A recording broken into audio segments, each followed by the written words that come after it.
चलिए बढ़ते हैं आगे। केंद्रीय गृह मंत्री अमित शाह 2 दिनों के असम दौरे पर हैं। डिब्रूगढ़ एयरपोर्ट पर मुख्यमंत्री हेमंता बिस्वा शर्मा ने उनका स्वागत किया। असम विधानसभा चुनाव से पहले बीजेपी ने अपनी चुनावी तैयारियों को और भी ज्यादा तेज कर दिया है। इसी कड़ी में केंद्रीय गृह मंत्री अमित शाह का 2 दिवसीय असम दौरा बेहद अहम माना जा रहा है और अमित शाह आज डिब्रूगढ़ पहुंचे हैं।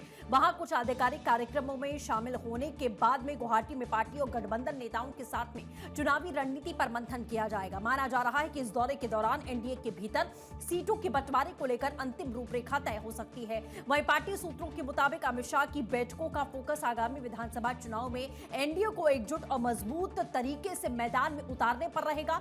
बीजेपी पहले भी साफ कर चुकी है कि वो असम का चुनाव सहयोगी दलों के साथ में लड़ेगी और मुख्यमंत्री पद के चेहरे के तौर पर हेमंता बिस्वा शर्मा ही आगे रहने वाले हैं। चुनाव प्रचार में पीएम मोदी के नेतृत्व और राज्य सरकार के कामकाज को प्रमुख मुद्दा यहां पर बनाया जाएगा। पार्टी की रणनीति लगातार तीसरी बार सत्ता में लौटने की है, जिसे बीजेपी असम में हैट्रिक के तौर पर देख रही है। मुख्यमंत्री हेमंता बिस्वा शर्मा का यह कहना है कि इस दौरे से असम के विकास को नई रफ्तार मिलेगी।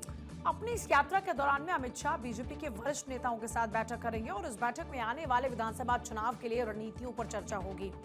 अब क्योंकि चुनाव सर पर है तो ऐसे में गृहमंत्री डिब्रूगढ़ में असम विधानसभा के दूसरे परिसर की आधारशिला भी रखने वाले हैं। भव्य परिसर को बनाने में 284 करोड़ रुपए खर्च होंगे, जिसमें विधायकों के लिए हॉस्टल होगा, 800 सीटों वाला सभागार होगा, सुरक्षा कर्मियों के लिए 400 सीटों वाली बारक होगी।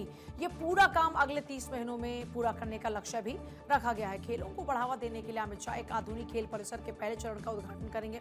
238 करोड़ रुपए की लागत से बने इस परिसर में स्विमिंग पूल, फुटबॉल मैदान और इंडोर स्टेडियम जैसी सुविधाएं होंगी। इसके साथ ही 209 करोड़ रुपए की लागत वाले दूसरे चरण के काम की नींव भी वो रखेंगे, जिसमें 30,000 लोगों के बैठने की व्यवस्था होगी। एथलेटिक ट्रैक होगा। वन्य जीवों की सुरक्षा के लिए शाह दिनजान में एक विशेष अनुसंधान संस्थान की आधारशिला रखेंगे। यह संस्थान जानवरों की बीमारियों की जांच और उनके संरक्षण के लिए नीतियां बनाने में मदद करेगा। इसके अलावा केंद्रीय गृह मंत्री और राष्ट्रीय आपदा शमन कोष योजना के तहत असम की आर्द्र भूमियों के जीर्णोद्धार और पुनर्जीवन के लिए कुछ परियोजनाओं का वर्चुअली शुभारंभ भी करेंगे। डिब्रूगढ़ के खनिकर परेड ग्राउंड में एक बड़ी जनसभा होने वाली है और अमित शाह यहां पर जनता को संबोधित करने वाले हैं। हमारे साथ में अक्षय इस वक्त हैं। अक्षय, डिब्रूगढ़ में गृहमंत्री अमित शाह का पहुंचना चुनाव सर पर है और ऐसे में यह माना जाए कि यह चुनावी शंखनाद है।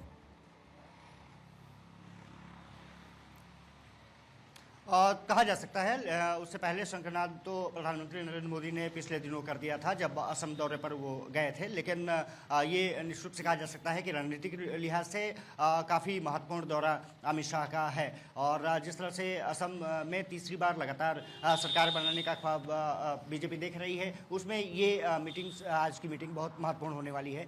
कई सरकारी कार्यक्रमों के बाद जब अमित शाह बीजेपी के वरिष्ठ नेताओं के साथ और एनडीए के घटक दलों के साथ, खास करके असम गण परिषद हो, लिबरेशन फ्रंट हो या फिर बोडो ग्रुप हो, और उसके साथ जब बैठक करेंगे तो कहीं ना कहीं उन मुद्दों को सुलझाने की कोशिश होगी जो एनडीए के घटक दल चाहते हैं कि जो सीटों का बंटवारा है वो जल्द से जल्द किया जा सके। हालांकि थोड़ा सा जो लिबरेशन फ्रंट और बोडो ग्रुप में थोड़ी सी कड़वाहट जरूर देखने को मिली है, लेकिन मुझे लगता है कि वो सब कुछ समाधान कर लिया जाएगा। 126 सीटों में से बीजेपी लगभग 95-100 सीटों पर लड़ने का विचार कर रही है और उसके लिए आज की बैठक बहुत महत्वपूर्ण है। पिछली बार अगर देखा जाए तो बीजेपी ने अच्छी खासी संख्या में वहाँ पर विधायकों की जो जीत हासिल की थी। इस बार बीजेपी का खुद का मानना है कि 95-100 सीटों पर अगर चुनाव लड़ते हैं तो निश्चित रूप से बीजेपी के पास एज रहेगा। दूसरी बात यह है कि क्योंकि एफआईआर प्रक्रिया वहाँ पर संपन्न की गई है तो लगभग 31,000 से ज़्यादा बूथ हैं, उसमें से 29,000 बूथों पर बीजेपी ने अपनी तैयारियां लगभग पुख्ता कर ली हैं। 7,000 बूथ जो मुस्लिम बूथ हैं उसको लेकर के आज रणनीति बनाई जा सकती है। बहुत शुक्रिया अक्षय। रणनीति बनाई जा सकती है और बूथ पर पूरा फोकस रहने वाला है।